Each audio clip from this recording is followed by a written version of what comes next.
Baada ya tuhuma mtandaoni kuwa anatumia nguvu kubwa kudanganya mafanikio yake, Lavalava amejibu kwa vitendo. Msanii huyo ameposti video inayomaanisha ujenzi wa nyumba yake kuanzia msingi, kuta, hadi muonekano wa mwisho wa jumba lake la kifahari. Hatua hii imewanyamazisha wakosoaji waliokuwa wakidai maisha yake si halisi. Hatua hii imepokelewa kwa hisia tofauti na mashabiki wake, wengi wakimpongeza kwa jitihada na uwezo wa kujibu tuhuma kwa kuonyesha matokeo halisi, resiti, badala ya maneno mepesi.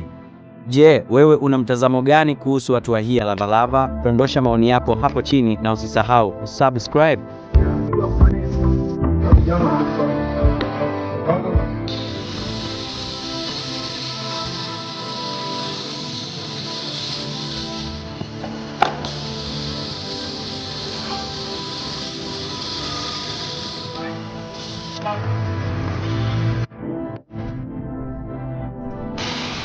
Bilioni 6 na laki 8 sajili.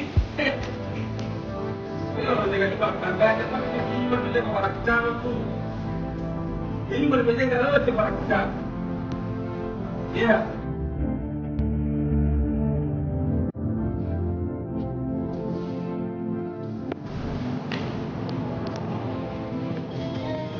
Unataka kujenga nyumba kwa bei rahisi. Wale ndio tunaona wenye step inside huko.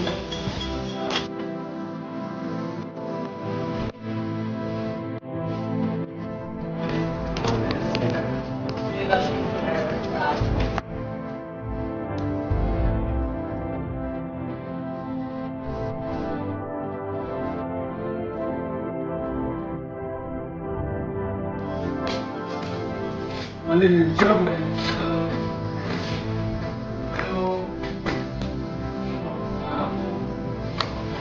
And you show you this bike really